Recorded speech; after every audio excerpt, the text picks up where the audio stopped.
ठीक है। Good morning students. आज हम लेब असिस्टेंट फिजिक्स की जो आपके पास 2021 का पेपर आया था इवनिंग बैच का, वो सोल्व करने जा रहे हैं। ठीक है, उसमें हमारे पास जो पहला क्वेश्चन आया था वो हमारे पास ऑप्टिक्स से आया था।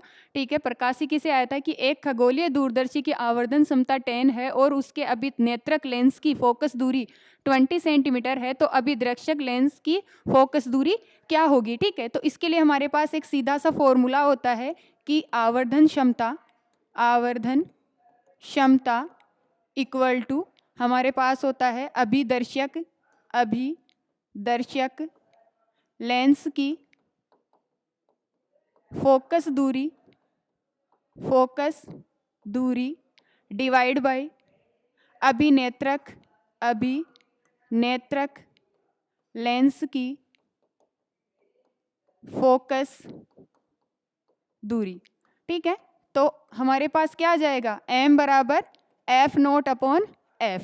ठीक है, अब हमको क्या दे रखा है, हमको आवर्धन क्षमता दे रखी है, तो हमारे पास कितना है 10 इक्वल टू, हमको क्या पूछ रहा है, अभी दर्शक लेंस की फोकस दूरी पूछ रहा है, मतलब हमसे क्या पूछ रहा है, वो F0 पूछ रहा है, और अभी नेत्रक लेंस की फोकस दूरी उसने कितनी दे रखी है, 20 सेंटीमीटर दे रखी है। ठीक है, तो यहाँ से अपन डायरेक्ट F0 कैलकुलेट कर सकते थे, कितना हो जाएगा 10 इंटू 20, तो F0 बराबर कितना हो गया 200 सेंटीमीटर। ठीक है, तो यहाँ पर हमारे पास इसका जो ऑप्शन आएगा वो कौन सा आ जाएगा, ए करेक्ट हो जाएगा। ठीक है, इसके बाद में हमारे पास जो सेकंड क्वेश्चन पूछा गया था वो हमारे पास हमारी इलेक्ट्रोस्टैटिक्स से पूछा गया था।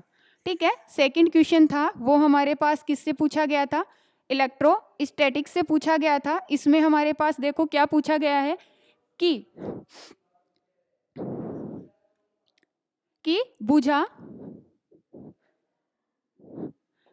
भुजा स्मॉल ए वाले एक घन में विद्युत अभिवाह क्या है, फाई है,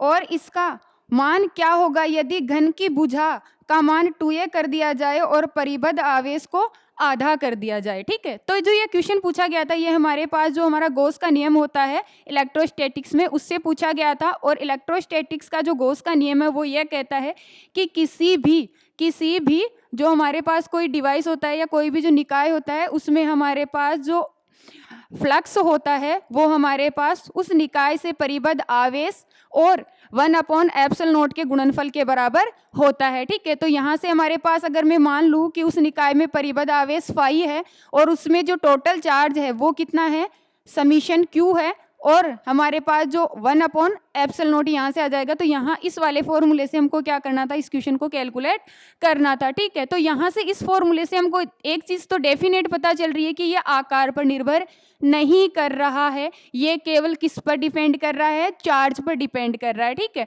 तो यहाँ से अगर मैं इसको ऐसे लिखना चाहूँ तो यूं लिख सकती हूँ कि फाई बराबर Q/ε0 होगा। अब आकार पर तो ये निर्भर नहीं कर रहा है, निर्भर कौन से कर रहा है, चार्ज पर कर रहा है। अब वो दूसरी लाइन में क्या कह रहा है कि अगर क्या कर दिया जाए, परिबद्ध आवेश को आधा कर दिया जाए और भुजा की लंबाई को दुगना कर दिया जाए तो हमारे पास जो अभिवाह होगा वो कितना होगा, तो फाई डैश बराबर कितना हो जाएगा, चार्ज का तो इसने कर दिया आधा, और हमारे पास ε0 हमारी एक कांस्टेंट क्वांटिटी होती है जिसकी वैल्यू हमारे पास कितनी होती है, ε0 बराबर 8.85 इंटू 10⁻⁻12 आपके पास इसकी कांस्टेंट वैल्यू होती है। तो अगर मैं इसको सोल्व करना चाहूँ तो क्या हो जाएगा Q/2ε0, लेकिन हमको पता पड़ रहा है कि यहाँ पर कितना है, फाई है। अगर मैं इसको थोड़ा सा अलग करके लिखना चाहूँ तो Q/ε0 लिख सकती हूँ, तो यहाँ से मेरे पास कितना आ जाएगा 1/2, और इसकी जगह में क्या लिख सकती हूँ, फाई लिख सकती हूँ। तो इसका ऑप्शन हमारे पास कौन सा करेक्ट आ जाएगा, ए ऑप्शन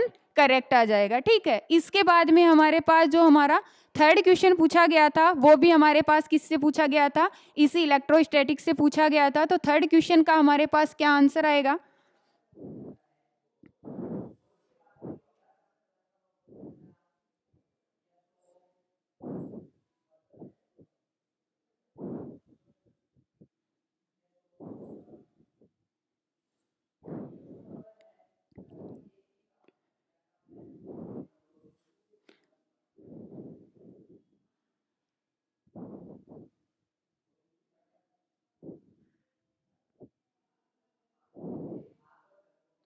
देखो थर्ड क्वेश्चन हमारे पास क्या पूछा गया है, इलेक्ट्रोस्टैटिक से ही पूछा गया है।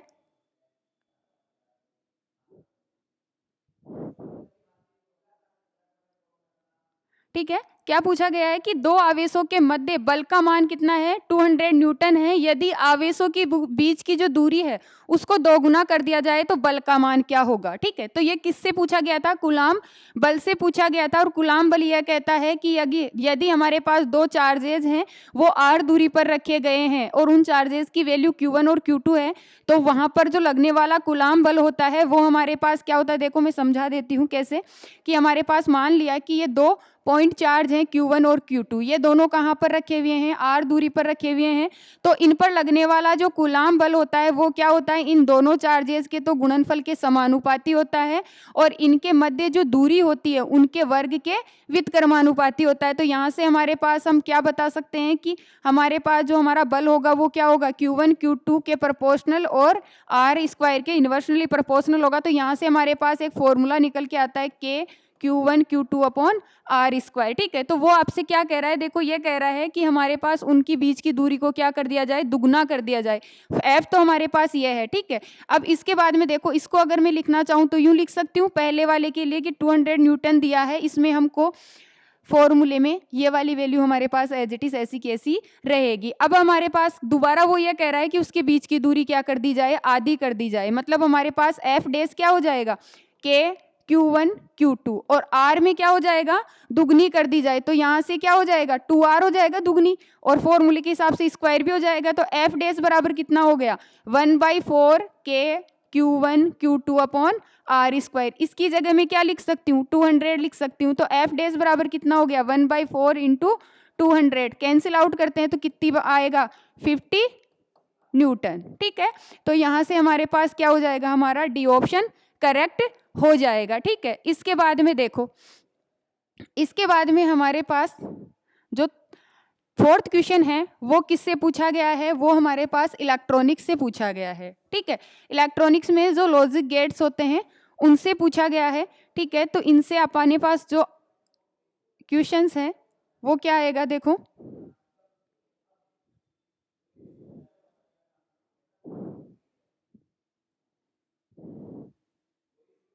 देखो इसमें देखो, ये हमारे पास क्या है, एक क्वेश्चन दिया गया है कि निम्न चित्र में प्रदर्शित किस तार्किक द्वार की, यह किस तार्किक द्वार की भांति कार्य करेगा। ठीक है, तो देखो यहाँ पर ये क्या है, हमारे पास हमारा नोर गेट है, 4 नोर गेट हैं और वो हमारे पास जुड़े हुए हैं। उसके हिसाब से हमको ये बताना है कि ये क्या आएगा। ठीक है, तो इसको सोल्व करने का अच्छा से एक तरीका है डी मॉर्गन थ्योरम। ठीक है, तो यहाँ से देखो, यहाँ से मैं आपको एक चीज बता दूं कि हमारे पास अगर हमारा क्या है, कोई नोर गेट होता है ए और बी, तो उसके लिए जो आउटपुट होता है वो हमारे पास क्या होता है, ए प्लस बी का बार होता है। ठीक है, तो यहाँ से देखो, अब यहाँ एक इनपुट है लेकिन इसको किसने क्या कर दिया है, 2 में कन्वर्ट कर दिया है। ठीक है, यहाँ से देखो, यहाँ पर अगर मैं इसको सोल्व करना चाहूँ तो मेरे पास क्या वैल्यू आएगी, देखो अगर मैं यहाँ पर लिखना चाहूँ तो इसके लिए क्या हो जाएगा, ए प्लस ए का बार। ठीक है, लेकिन हमारे पास देखो ए प्लस ए का बार है, डी मॉर्गन थ्योरम ये कहती है कि ए प्लस ए क्या होता है, ए ही होता है। तो अगर मैं इसको लिखना चाहूँ तो ए का बार लिख सकती हूँ।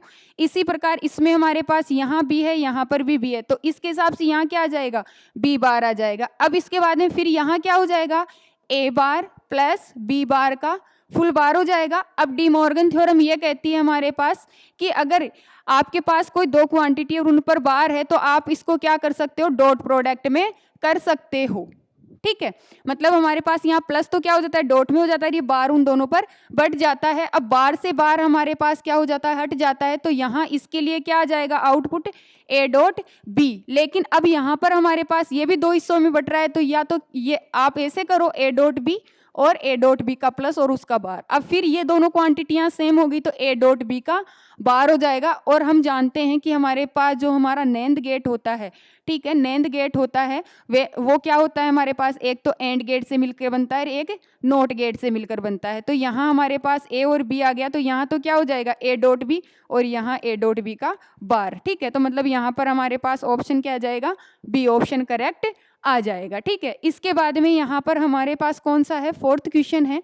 फोर्थ तो हमारे पास हो गया। अब हम क्या करेंगे, फिफ्थ क्वेश्चन को करते हैं। ठीक है, तो देखो फिफ्थ क्वेश्चन हमारे पास कहाँ से पूछा गया है, 5th क्वेश्चन भी हमारे पास इलेक्ट्रॉनिक से ही पूछा गया है।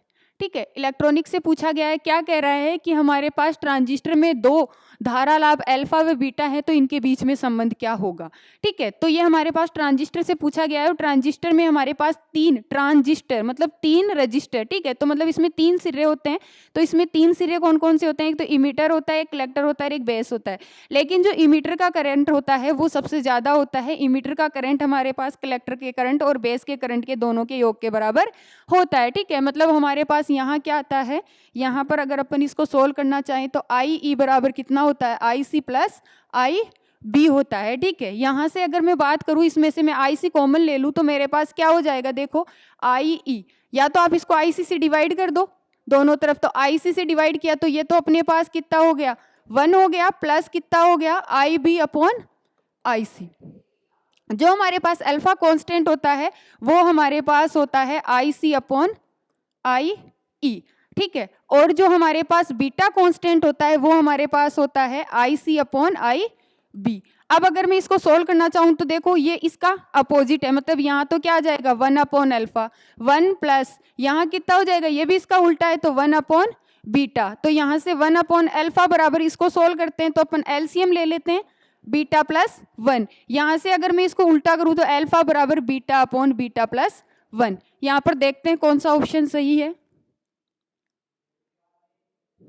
इसमें आपके पास ऑप्शन ये वाला सही होना चाहिए था, लेकिन यहाँ 1 अपॉन अल्फा आना चाहिए था, तभी ये क्वेश्चन हमारे पास सोल्व हो सकता है। ये क्वेश्चन हमारे पास क्या किया गया है, गलत किया गया है। ठीक है, यहाँ पर ऑप्शन में हमारे पास अल्फा बराबर क्या आता है, मतलब जो एक्चुअल आंसर आता है वो अल्फा बराबर बीटा अपॉन 1 प्लस बीटा आता है। ठीक है, इसके बाद में हमारे पास नेक्स्ट क्वेश्चन कौन सा आता है, देखो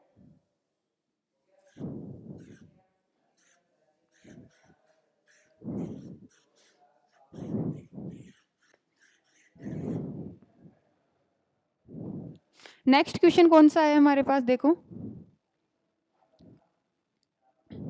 ठीक है, सौर मंडल में ग्रहों की गति किसके संरक्षण का उदाहरण है। ठीक है, तो यहाँ पर देखो हमारे पास सौर मंडल में ग्रह क्या करते हैं, एक वर्ताकार पथ में गति करते हैं, और जब हमारे पास कण क्या करता है, वर्ताकार पथ में गति करता है, तो उस पर हमारे पास कभी भी रेखीय संवेग कार्य नहीं करता है, क्योंकि हमारा पार्टिकल क्या करता है, कोणीय गति करता है, जिसके कारण से यहाँ पर हमारे पास जो संरक्षण का नियम लगेगा वो कौन सा लगेगा, कोणीय संवेग संरक्षण का नियम लगेगा। ठीक है, इसके बाद में देखो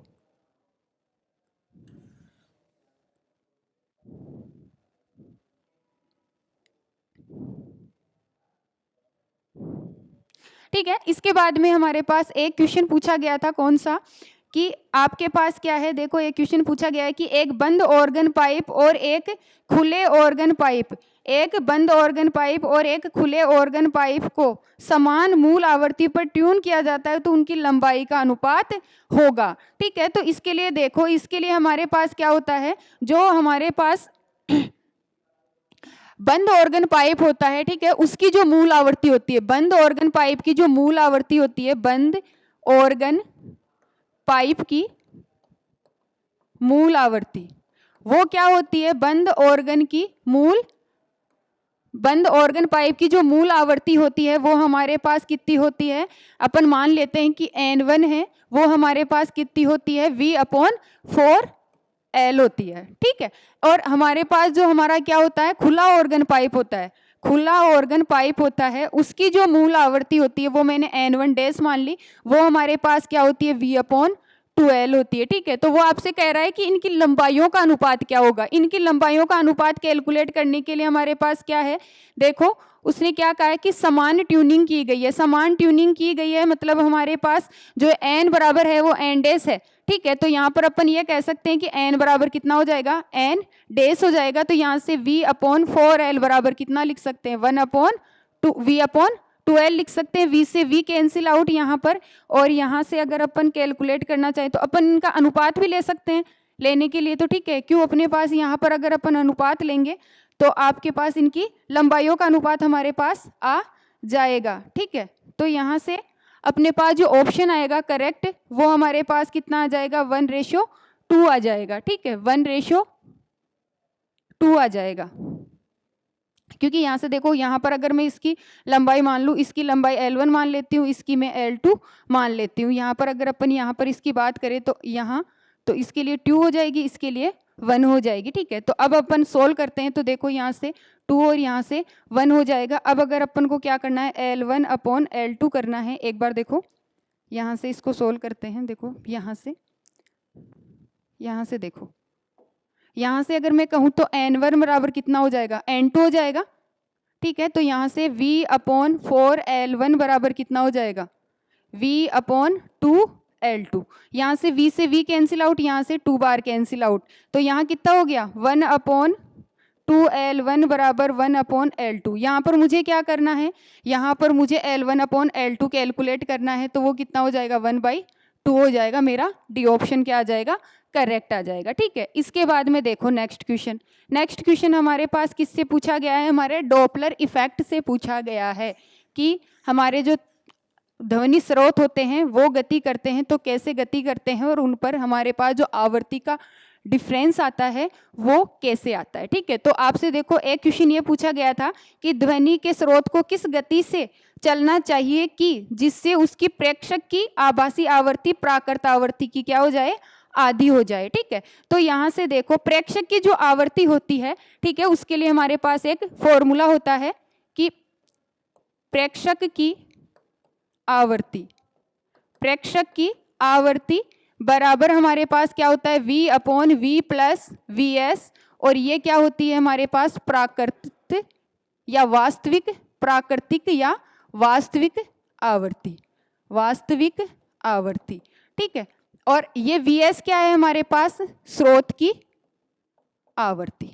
ठीक है, तो अब यहां से देखो वो क्या कह रहा है कि प्रेक्षक की आवृत्ति प्राकृतिक आवृत्ति की क्या हो जाती है, आधी हो जाती है। मान लिया कि ये हमारे पास है F और ये क्या है हमारी F0, तो क्वेश्चन के अनुसार ये कह रहा है कि F बराबर कितना हो जाएगा 1 अपॉन F0 हो जाएगा। ठीक है, तो यहाँ से अगर अपन वैल्यू रखें तो 1 अपॉन F0 बराबर कितना हो जाएगा, V upon V plus VS F0 हो जाएगा। F0 से इसको F0 को कैंसिल आउट कर लो, यहाँ से अपने पास क्या वैल्यू हो जाएगी 1/2 बराबर V upon V plus VS, तो V प्लस VS बराबर कितना हो गया 2V, तो VS बराबर कितना हो गया V।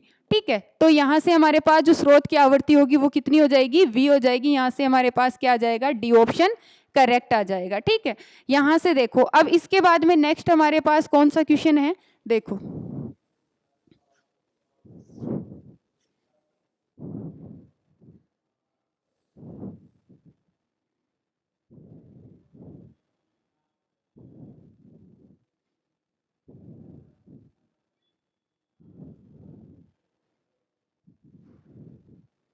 ये देखो नेक्स्ट क्वेश्चन भी हमारे पास किससे आया है, ऑप्टिक से आया है कि यदि किसी स्थान पर दो तरंगों का आयाम का अनुपात 1:2 है तो अध्यारोपण के सिद्धांत से अधिकतम और न्यूनतम तीव्रता का अनुपात क्या होगा। ठीक है, तो यहाँ से देखो, यहाँ से हमारे पास एक फॉर्मूला आता है, क्या फॉर्मूला आता है कि R² बराबर क्या होता है, R1 का स्क्वायर प्लस R2 का स्क्वायर प्लस 2R1 R2 कोस डेल होता है। चलो ये मान लेते हैं।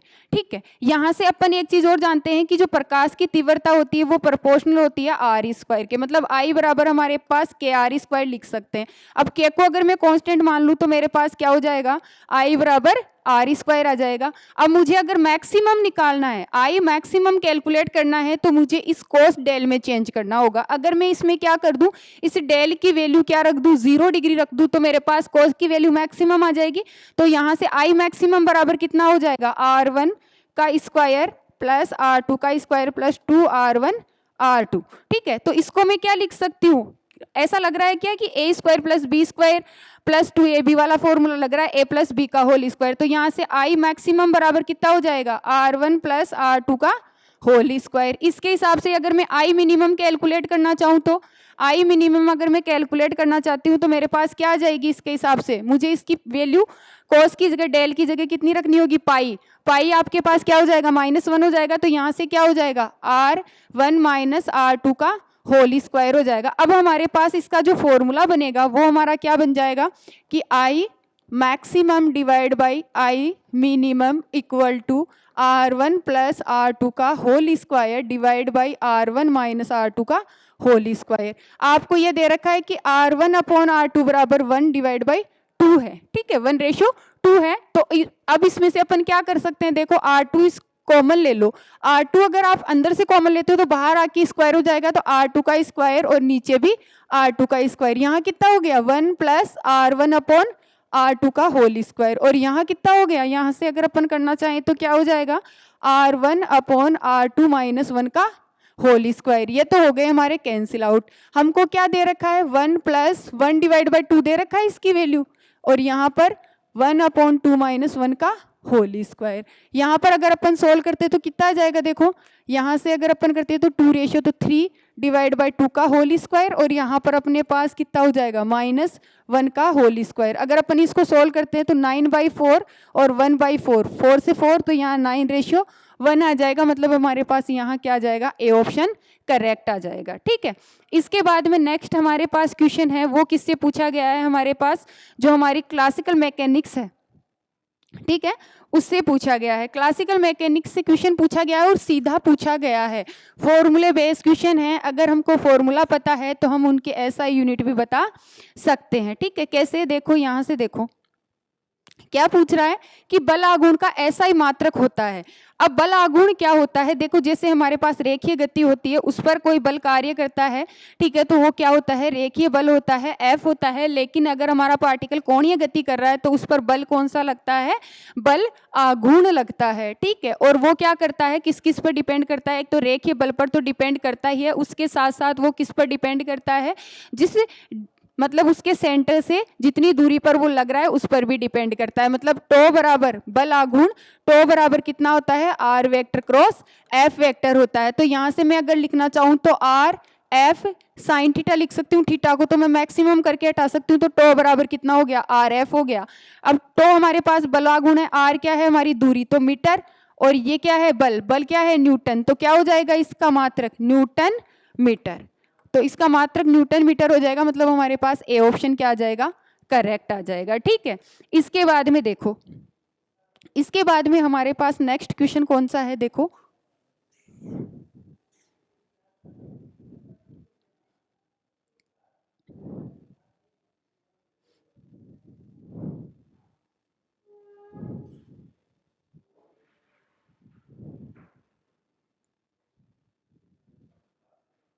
ठीक है। नेक्स्ट क्वेश्चन हमसे क्या पूछा गया है कि डिस्क का, पहला आपके पास नेक्स्ट क्वेश्चन हमारे पास जो पूछा गया है वो ये पूछा गया है कि R त्रिज्या और कैपिटल M द्रव्यमान के एक समरूप वर्ताकार डिस्क का उसके किनारे से गुजरने वाली और उसके अक्ष के लंबवत परित जड़त्व आघूर्ण क्या होगा। तो देखो मान लिया कि ये क्या है, हमारी एक डिस्क है, वर्ताकार डिस्क है, ठीक है। उससे क्या हो रहा है, देखो उसके किनारे से गुजरने वाले, उसके किनारे से गुजरने वाले और उसके तल के लंबवत परित जड़त्व आघूर्ण हमको ज्ञात करना है। मान लिया कि ये क्या है, y और y डैश है, ठीक है। ये क्या है हमारे पास, ये इसके केंद्र से गुजर रहा है, z और z डैश है। इसका तो हमको पता होता है कि सेंटर से जो हमारे पास होता है उसकी वैल्यू कितनी होती है। अब यहाँ पर हमारे पास क्या होती है, देखो मान लिया कि ये आपके पास डिस्टेंस कैपिटल R है, ठीक है। अब आपके पास बात करें इसके MR की, ठीक है, तो भाई जैसे अपने पास I क्या होगा, तो इस पर क्या लगती है, समांतर अक्षों की परिमेय लगती है। और समांतर अक्षों की परिमेय यह कहती है कि यदि हमारे पास क्या है, कोई बॉडी है और उसके समांतर अक्ष पर हमको क्या करना है, जड़त्व आघूर्ण कैलकुलेट करना है, तो उसके जो आपके पास केंद्र होता है उसके जड़त्व आघूर्ण प्लस केंद्र से उसके बीच की दूरी और उस पार्टिकल के द्रव्यमान के गुणनफल के योग के बराबर होती है। मतलब हमारे पास यहाँ क्या हो जाएगा, I y डैश बराबर I z dash plus MR square हो जाएगा। तो यहाँ से अपन जानते हैं कि I y डैश, इसकी जो वैल्यू आती है सेंटर पर वो हाफ MR स्क्वायर आती है। तो यहाँ से कितना हो जाएगा, half MR square plus MR square. तो यहाँ से कैलकुलेट करते हैं तो I y डैश बराबर कितना हो जाएगा 2, तो 3 MR स्क्वायर डिवाइड बाई 2। मतलब हमारे पास यहाँ सी ऑप्शन क्या आ जाएगा, करेक्ट आ जाएगा, ठीक है। इसके बाद में नेक्स्ट हमारे पास जो क्वेश्चन आता है वो हमारे पास कहाँ से आता है, देखो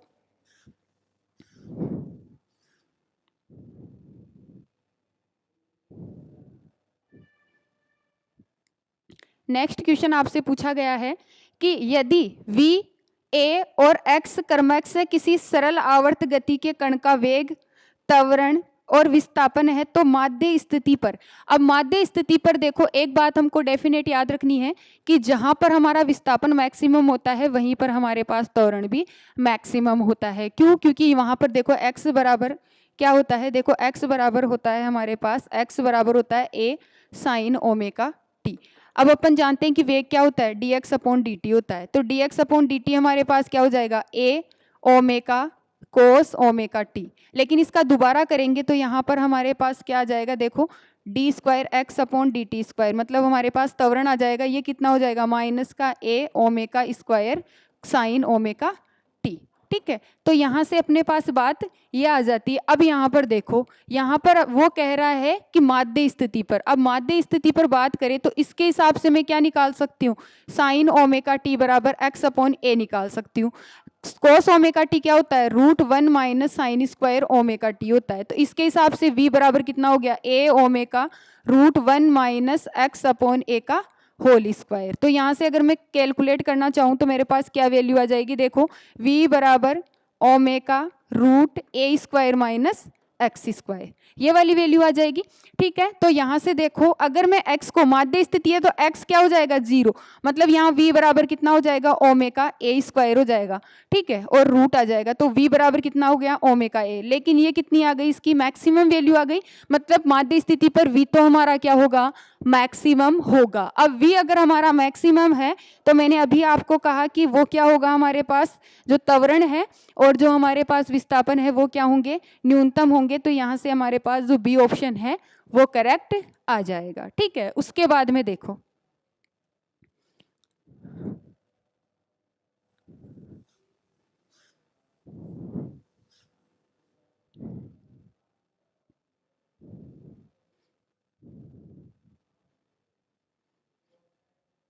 इसके बाद में देखो एक क्वेश्चन पूछ रहा है वो कि एक सरल आवर्ती दोलक का आयाम कैपिटल ए और आवर्तकाल कैपिटल टी है, एक्स ए से एक्स बराबर a/2 तक गमन करने के लिए आवश्यक समय होगा। ठीक है, तो देखो यहाँ पर हम बात करते हैं सरल आवर्त गति की, तो सरल आवर्त गति हमारे पास क्या होती है, देखो यहाँ से सरल आवर्त गति हमारे पास देखो ये होती है सरल आवर्त गति। सरल आवर्त गति का मतलब ये होता है कि एक पार्टिकल है वो क्या करता है, निश्चित समय अंतराल के बाद में अपनी गति दोहराता है। ठीक है, तो मान लिया कि यहाँ पर हमारे पास क्या है, x बराबर a है, मैक्सिमम है। ठीक है, यहाँ पर x बराबर माइनस का a है। ठीक है, यहाँ पर ये क्या है, x = 0 है। क्या कह रहा है कि उसके लिए आपके पास जो पार्टिकल है उसका आवर्तकाल तो कैपिटल T है, आयाम कैपिटल A है। वो क्या कर रहा है, पहले तो यहाँ से यहाँ गया। ठीक है, तब तो आवर्तकाल कितना था, इसका t था, लेकिन जब ये यहाँ से यहाँ आया आधी दूरी पर, तब इसका आवर्तकाल कितना होगा या कितना टाइम लगेगा उसको आने में, तो ये a/2 है। ठीक है, अब आपको एक चीज हमेशा याद रखनी है कि हमारे पास अगर हमारा पार्टिकल है वो क्या कर रहा है, 0 से मैक्सिमम की तरफ जा रहा है तो हमको साइन एंगल यूज करना है, और अगर हमारे पास मैक्सिमम से मिनिमम की तरफ आ रहा है तब हमको क्या करना है, कोस का यूज करना है, क्योंकि हमारे पास जो विस्थापन का समीकरण बनता है वो a साइन ओमेगा टी भी बनता है और x बराबर a कोस ओमेगा टी भी बनता है। बच्चों के हमेशा कंफ्यूजन लगा रहता है कि ये दोनों फॉर्मूले ही क्या होते हैं, विस्थापन के होते हैं, लेकिन कब कहाँ यूज करना होता है, तो उसका सबसे अच्छा सा तरीका है कि अगर आप मिनिमम से मैक्सिमम की तरफ जा रहे हो तो साइन ओमेगा टी का यूज करो, मैक्सिमम से मिनिमम की तरफ आ रहे हो तो कोस का यूज करो। मतलब यहाँ पर हमारे पास क्या होगा, मिनिमम के लिए इसका यूज होगा। ठीक है, तो यहाँ से देखो आपके पास वो कितना विस्थापन तय करते आ रहा है, ए से a/2, मतलब उसने कितनी दूरी तय कर ली, a/2। आयाम कितना है इसका, a है, और कोस ओमेगा टी, यहाँ से अगर मैं कैंसिल आउट करती हूँ तो यह आ जाएगा, तो 1/2 बराबर कितना हो गया, कोस ओमेगा टी। तो ओमेगा टी बराबर कितना हो जाएगा, कोस इनवर्स 1/2, और कोस इनवर्स 1/2। अब हमारे पास कोस की वैल्यू 1/2 कहाँ आती है, π/3 पर आती है, तो कितना हो जाएगा, ओमेगा टी बराबर π/3। लेकिन अपन जानते हैं कि ओमेगा बराबर कितना होता है, 2π/t, स्मॉल टी बराबर π/3। हमको स्मॉल टी तो कैलकुलेट करना है, पाई से पाई कैंसिल आउट, तो टी बराबर कितना हो गया, t/6 हो गया। मतलब हमारे पास ऑप्शन कौन सा करेक्ट आ गया, ए ऑप्शन करेक्ट आ गया। ठीक है, इसके बाद में देखो नेक्स्ट क्वेश्चन हमारे पास कौन सा है, ये भी सरल आवर्त गति का ही क्वेश्चन है। हर एक टॉपिक से, हर बुक से क्या उठाए जाते हैं, 3-3 4-4 क्वेश्चंस उठाए जाते हैं फिजिक्स में से, और बहुत इजी क्वेश्चंस आते हैं। ठीक है, देखो आपको क्या कह रखा है, आपको यह कह रहा है कि एक सरल आवर्त गति में निम्न समीकरण प्रदर्शित है। ठीक है, दोलन की आवर्ती ज्ञात कीजिए। अब आपको एक चीज हमेशा याद होनी चाहिए कि इसका फॉर्मूला क्या होता है, एक्स बराबर, मेन फॉर्मूला क्या होता है, एक्स बराबर a sine omega t plus five होता है। अगर मैं इस इक्वेशन से इस इक्वेशन को कंपेयर करूं तो देखो x बराबर तो x है, a बराबर कितना हो गया 0.1, ओमेगा टी, ओमेगा बराबर कितना हो गया 200, और फाइव बराबर कितना हो गया 0.1। मुझे क्या चाहिए, मुझे तो फ्रीक्वेंसी चाहिए। तो ओमेगा है हमारे पास कोणीय आवर्ती है जिसकी वैल्यू फ्रीक्वेंसी में क्या होती है 2πf होती है। अब मुझे f कैलकुलेट करना है, ये दे रखा है 200 बराबर 2π f, तो f बराबर कितना हो गया 200 डिवाइड बाई 2π, तो यहाँ कितना हो गया 100 डिवाइड बाई पाई। तो हमारे पास कौन सा ऑप्शन करेक्ट आ गया, ये वाला ऑप्शन करेक्ट आ गया। ठीक है, इसके बाद में देखो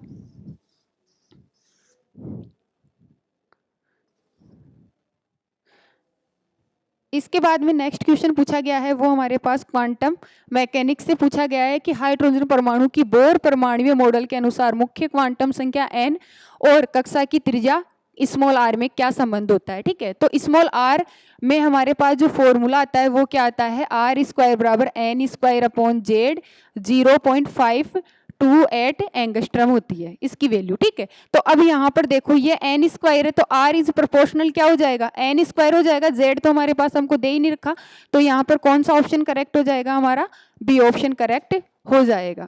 ठीक है, इसके बाद में देखो नेक्स्ट है हमारे पास हाइड्रोजन परमाणु की बामर श्रेणी में सबसे लंबी तरंगदैर्घ्य के लिए प्रतिबंध है। ठीक है, तो हमारे पास पहले आती है लाइमन श्रेणी। ठीक है, देखो यहाँ पर मैं आपको समझा देती हूँ, ये मान लिया। ठीक है, यहाँ n बराबर 1 है, n बराबर 2 है, n बराबर 3 है, n बराबर 4 है, n बराबर 5 है, और लास्ट में यहाँ पर ले लेते हैं n बराबर इन्फिनिटी है।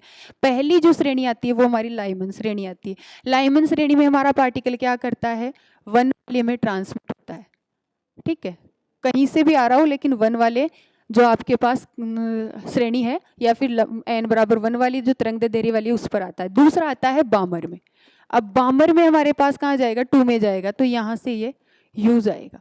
अब आपको एक चीज पता है कि हमारे पास जो पार्टिकल्स होता है वो उच्च ऊर्जा स्तरों से निम्न में आने के लिए क्या करता है, तरंग जो आपके पास एनर्जी है उसका उत्सर्जन करता है। एनर्जी का उत्सर्जन किसके रूप में करता है, ये फोटोन के रूप में करता है। फोटोन की जो एनर्जी होती है वो हमारे पास एच म्यू होती है। ठीक है, अब हमारे पास एच म्यू होती है तो एच म्यू के लिए आपके पास क्या है, देखो म्यू को अपन क्या लिख सकते हैं, सी अपॉन लेमड़ा लिख सकते हैं। ठीक है, तो सी अपॉन लेमड़ा लिख सकते हैं, तो इसके हिसाब से क्या होना चाहिए, देखो ये क्या कह रहा है कि लंबी तरंगदैर्घ्य के लिए। अब आपके पास एक चीज पता पड़ रही है कि हमारे पास जो एनर्जी है वो इन्वर्सनली प्रोपोर्शनल है किसके, लेमड़ा के। ठीक है, मतलब हमारे पास जो लेमड़ा के प्रोपोर्शनल इन्वर्सनली प्रोपोर्शनल है आपकी एनर्जी, तो यहाँ से अपन ये कह सकते हैं कि इस वाले स्तर में आने के लिए इसको एनर्जी की क्या करनी पड़ेगी, कम आवश्यकता होगी। इतने में जाएगा तो बहुत एनर्जी की, वहां से यहाँ तक आने में एनर्जी बहुत लगेगी, लेकिन यहाँ से यहाँ आने में इसको एनर्जी क्या लगेगी, कम लगेगी। मतलब n बराबर 2 से n बराबर 3 में आने के लिए इसको एनर्जी कम लगेगी। अब एनर्जी कम लगेगी तो उसके लिए हमारे पास क्या है, लेमड़ा हमारा क्या होना चाहिए, मैक्सिमम होना चाहिए। ठीक है, तो यहाँ पर कंफर्म है कि बामर श्रेणी में 2 में तो आता ही है, लेकिन कहाँ से आता है, 3, 4, 5, 6 कहीं से भी हो वहां से आ सकता है। अब यहाँ पर देखो ऑप्शन हमारे पास कहाँ से आएगा, इसमें से आएगा, क्योंकि सबसे ज्यादा तरंगदैर्घ्य यहाँ से आएगी क्योंकि एनर्जी सबसे ज्यादा कम इसी की है। ठीक है, उसके बाद में इसकी है। ठीक है, तो हमको तो ये करेक्ट ऑप्शन बताना है, तो हमारा ए ऑप्शन क्या हो जाएगा, करेक्ट हो जाएगा। ठीक है, उसके बाद में देखो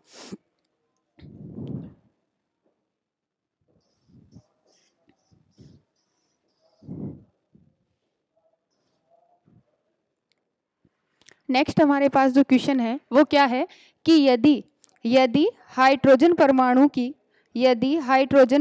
की प्रथम कक्षा में रिक्त इलेक्ट्रॉन स्थित इलेक्ट्रॉन 12.1 इलेक्ट्रोवोल्ट की ऊर्जा को अवशोषित करता है तो कक्ष में उत्तेजित होगा। कौन से कक्ष में वो उत्तेजित होगा, तो इसके लिए देखो हमारे पास क्या है, देखो हम जानते हैं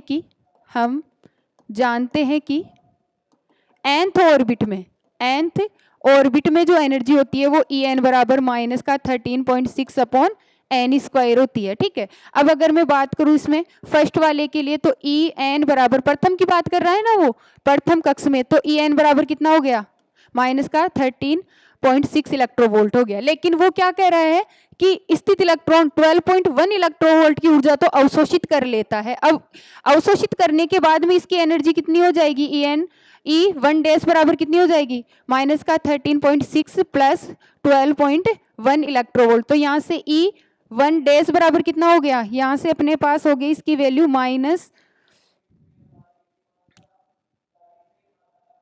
5 और 1.5 इलेक्ट्रोवोल्ट के लगभग हो गई, ठीक है, 1.5 इलेक्ट्रोवोल्ट के लगभग हुई। अब हमारे पास देखो यहाँ से अपन इसको सोल्व करके दे सकते हैं। E1 के लिए तो अपने पास आई गई 13.6, E2 के लिए अगर मैं कैलकुलेट करना चाहूँ तो माइनस का 13.6 अपॉन 2 का स्क्वायर, तो यहाँ पर माइनस का 13.6 अपॉन 4, तो यहाँ पर अपने पास लगभग आ जाएगी 3.4 के लगभग। लेकिन अगर अपन E3 कैलकुलेट करते हैं तो माइनस का 13.6 अपॉन 3 का स्क्वायर बराबर कितना हो जाएगा, माइनस का 13.6 डिवाइड बाई 9 बराबर अपने पास 1.5 इलेक्ट्रो वोल्ट के लगभग इसकी वैल्यू आ जाएगी। मतलब हमारे पास ये जो हमारा जाएगा वो कौन से में जाएगा, तीसरे ऑर्बिट में जाएगा, ठीक है। इसके बाद में नेक्स्ट हमारे पास क्या आता है, देखो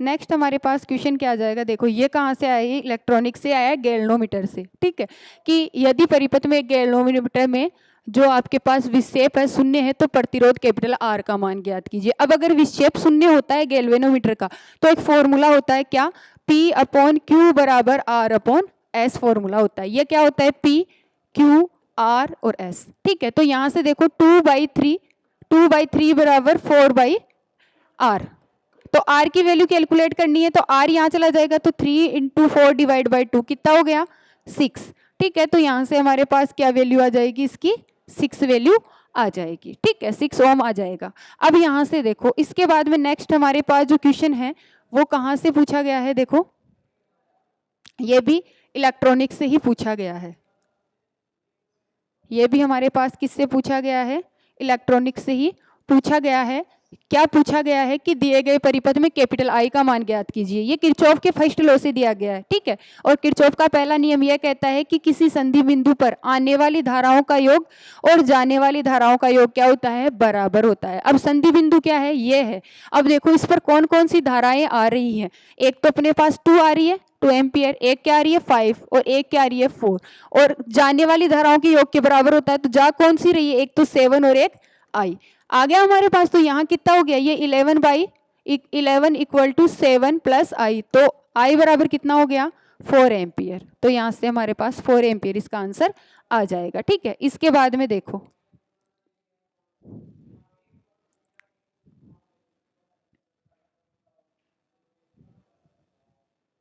इसके बाद में देखो एक सीधा सा क्वेश्चन दिया हुआ है आपको,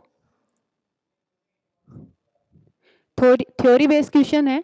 क्या है कि कौन सी परिघटना प्रकाश तरंगों के अनुप्रस्थ होने की पुष्टि करता है। तो अनुप्रस्थ, आपके पास जो अनुप्रस्थ होते हैं उसके लिए जो पुष्टि करता है वो हमारे पास कौन करता है, ध्रुवण करता है, ठीक है। क्यों, क्योंकि ये बताता है कि हमारे पास जो तरंग संचरण की दिशा होती है और कंपन की दिशा होती है वो एक दूसरे के लंबवत होती है, और यही हमारे पास क्या होती है, अनुप्रस्थ तरंग की प्रॉपर्टी होती है, ठीक है। उसके बाद में देखो, उसके बाद में नेक्स्ट क्वेश्चन पूछा गया है क्या, कि यंग के प्रत्यास्थता गुणांक के लिए। अब देखो ये भी हमारे पास किससे पूछा गया है, ऑप्टिक से ही पूछा गया है। ऑप्टिक से क्या पूछा गया है कि यंग के द्विस्लिट प्रयोग में, यंग के द्विस्लिट प्रयोग में यदि स्लिटों के बीच की दूरी क्या कर दी जाए, आधी कर दी जाए, और स्लिटों के बीच और तल के बीच की दूरी क्या कर दी जाए, दोगुनी कर दी जाए, तो फ्रिंज चौड़ाई क्या होगी। तो यहाँ से फ्रिंज चौड़ाई बीटा बराबर कितना होता है, lambda D upon small D. ये क्या होती है, हमारे पास जो स्लिट होते हैं, स्लिट व स्क्रीन के बीच की दूरी होती है, स्क्रीन के बीच की दूरी, और ये क्या होती है, स्लिटों के बीच की दूरी, स्लिटों के बीच की दूरी, दोनों आ गए। तो यहाँ से देखो वो क्या कह रहा है कि बीटा डेस में ये कह रहा है कि लैम्बडा तो यही रहेगा, लेकिन स्लिटों के बीच की दूरी तो क्या कर दी जाए, आधी कर दी जाए, मतलब d/2 कर दी जाए, और इनके बीच की दूरी क्या कर दी जाए, दोगुनी कर दी जाए, मतलब 2d कर दी जाए। तो यहाँ से देखो बीटा डेस बराबर कितना हो गया, ये 2 पर जाएगा तो 4 lambda d upon small d, लेकिन ये कितना है हमारे पास, बीटा है ना, तो बीटा डेस बराबर कितना हो गया, 4 बीटा, मतलब हमारे पास जो बीटा था उसकी क्या हो जाएगी, ये 4 गुनी हो जाएगी। ठीक है, नेक्स्ट क्वेश्चन हमारे पास देखो, नेक्स्ट क्वेश्चन है वो भी हमारे पास क्या है, फॉर्मूले बेस ही है।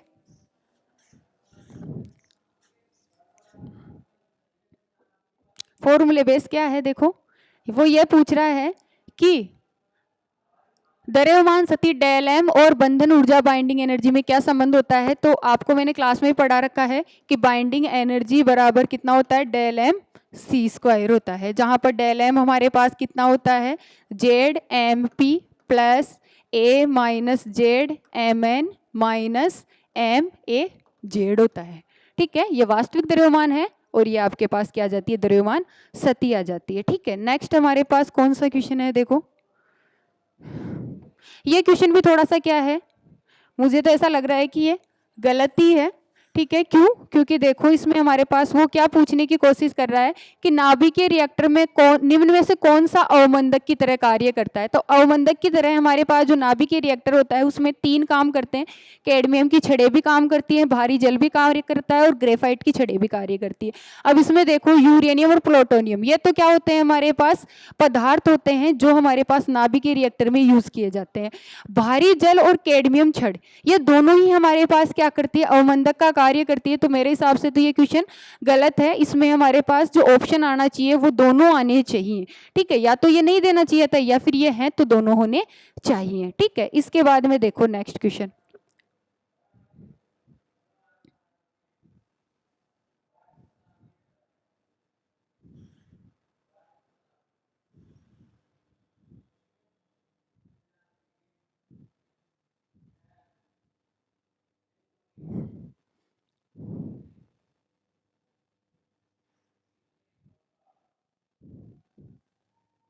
नेक्स्ट क्वेश्चन देखो, नेक्स्ट क्वेश्चन आपसे क्या पूछ रहा है कि बोर के द्वितीय अभिग्रहित की व्याख्या निम्न में से किस सिद्धांत से की जाती है।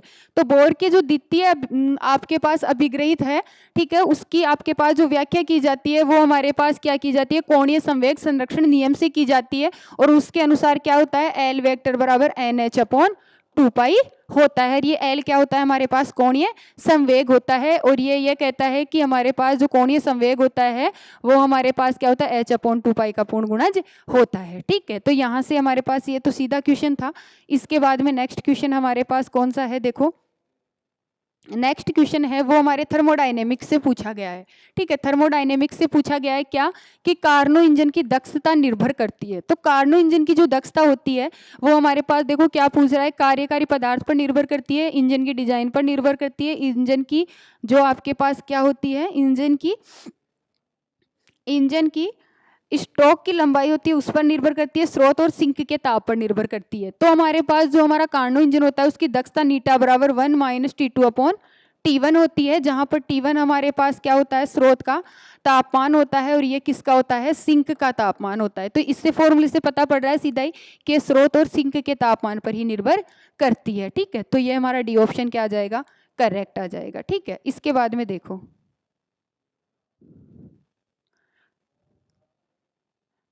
इसके बाद में नेक्स्ट हमारे पास जो क्वेश्चन है वो हमारे पास किससे दिया गया है, इसी थर्मोडायनेमिक्स से ही दिया गया है। ठीक है, क्या दिया गया है क्वेश्चन, ये कहा गया है कि हमारे पास क्या है, ऊष्मागतिकी के द्वितीय नियम के केल्विन प्लांक सिद्धांत के अनुसार निम्न में से कौन सा कथन सत्य है।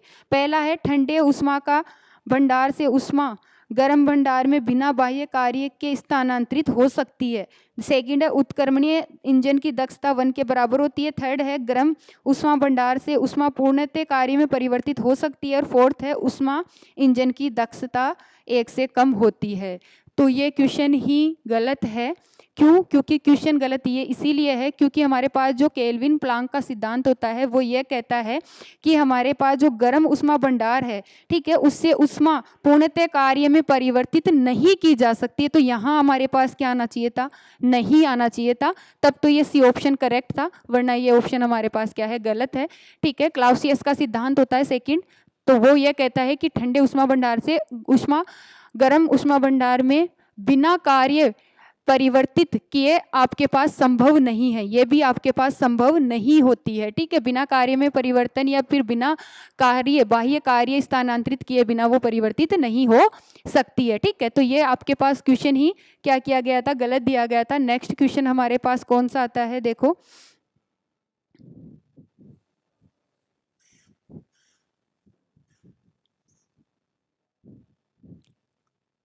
नेक्स्ट क्वेश्चन है हमारे पास,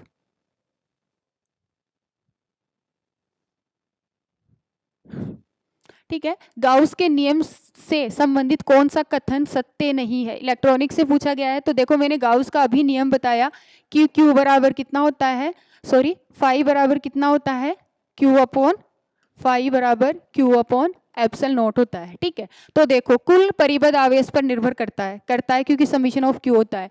परिबद्ध आवेश की मात्रा और प्रकृति पर निर्भर करता है। देखो ये वाला गलत है क्योंकि प्रकृति पर निर्भर नहीं करता है, वो टोटल चार्ज पर निर्भर करता है, चाहे चार्ज आपका कैसा भी हो। ठीक है, माध्यम पर निर्भर करता है क्योंकि अगर हमारे पास माध्यम कुछ दूसरा होगा तो अपन को एप्सिलर लेना पड़ेगा। गतिशीलता या स्थिर अवस्था पर निर्भर करता है क्यों, क्योंकि गाउस का जो नियम होता है वो किस पर वर्क करता है, इलेक्ट्रोस्टैटिक्स पर वर्क करता है। इलेक्ट्रोस्टैटिक्स क्या होती है, एक स्टैटिक्स चार्ज पर डिपेंड करती है, स्थिर चार्ज पर डिपेंड करती है। ठीक है, तो ये हमारे पास क्या है, गलत है। ठीक है, नेक्स्ट हमारे पास जो क्वेश्चन है वो क्या पूछा गया है, देखो नेक्स्ट क्वेश्चन है वो भी हमारे पास इलेक्ट्रॉनिक से ही पूछा गया है।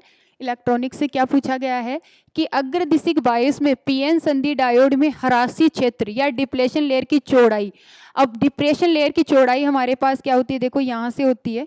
ठीक है, डिप्लेशन लेयर ये हमारे पास क्या है, मान लिया कि इसकी चौड़ाई हमारे पास क्या है, बी है। ठीक है, यहाँ पर अपन ने इस पर क्या किया है, एक वोल्टेज अप्लाइड किया है। ठीक है, यहाँ क्या होता है, पी होता है, यहाँ एन होता है, ये पॉजिटिव है ये नेगेटिव है, ये वोल्टेज है। ठीक है, ये क्या होता है, अग्रदिशिक बायस होता है। तो यहाँ पर हमारे पास पॉजिटिव, यहाँ मतलब होल्स की संख्या होती है, तो होल्स में अब यहाँ पर आप वोल्टेज बढ़ाओगे तो क्या होगा, यहाँ पॉजिटिव चार्ज है, यहाँ पर पॉजिटिव चार्ज है, मतलब ये पी प्लेट इधर खिसकेगी। यहाँ नेगेटिव चार्ज है, एन में भी क्या होते हैं, नेगेटिव चार्ज होते हैं, तो ये भी इधर खिसकेगी। मतलब वोल्टेज जैसे जैसे बढ़ाओगे इस डिप्लेशन लेयर की चौड़ाई क्या होती जाएगी, घटती जाएगी। ठीक है, तो इसका ऑप्शन हमारे पास क्या आ जाएगा, ए करेक्ट आ जाएगा। ठीक है, इसके बाद में देखो नेक्स्ट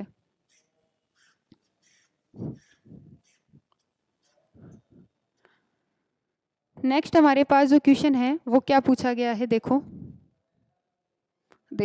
नेक्स्ट क्वेश्चन हमसे ये पूछा गया है कि फॉर क्यू स्मॉल क्यू और कैपिटल क्यू आवेश एक्स अक्ष पर क्रमशः x equal to 0, x equal to L by 2 और x इक्वल टू एल दूरी पर रखा गया है। q का मान क्या होगा जिसके लिए कैपिटल Q पर आवेश रत बल शून्य हो। ठीक है, तो देखो मान लिया कि ये हमारे पास क्या है, x अक्ष है, इस पर x इक्वल टू 0 पर तो क्या रखा गया है, 4q, एल बाई 2 मान लिया कि इसकी डिस्टेंस कितनी है, स्मॉल एल है, एल बाई 2 पर क्या रखा गया है, स्मॉल q, और आपका कैपिटल क्यू कहाँ रखा गया है, एल बाई दूरी, एल पर दूरी पर रखा गया है। ठीक है, अब इस पर क्या होना चाहिए, क्यू का क्या मान होगा कि हमारे पास जो कार्यत बल है वो शून्य हो जाए। अब ये इस पर कौन कौन फोर्स लगाएगा, एक तो ये लगाएगा और एक ये लगाएगा।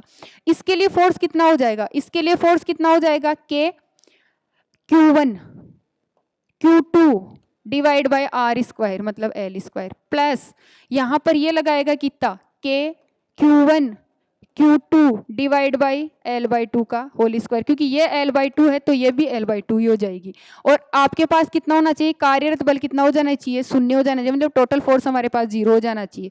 अगर अपन इसको सोल्व करते हैं तो क्या आ जाएगा, 4 क्यू का स्क्वायर एल स्क्वायर, प्लस देखो ये 4 हो जाएगा ऊपर जाके, तो 4 के Q upon L square equal to 0। इसमें से अपन क्या क्या कॉमन ले सकते हैं, के भी कॉमन ले सकते हैं, 4 भी, क्यू भी और एल स्क्वायर भी। यहाँ क्या बचा, यहाँ क्यू बच गया और यहाँ पर स्मॉल क्यू बच गया इक्वल टू 0।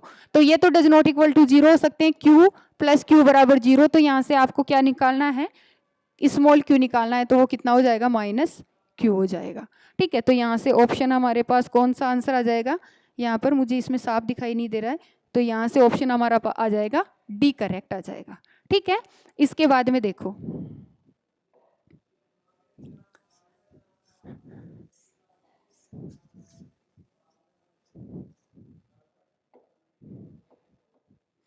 नेक्स्ट क्वेश्चन है हमारे पास, देखो यहाँ से नेक्स्ट लास्ट क्वेश्चन है कि आपसे क्या पूछा गया है, देखो।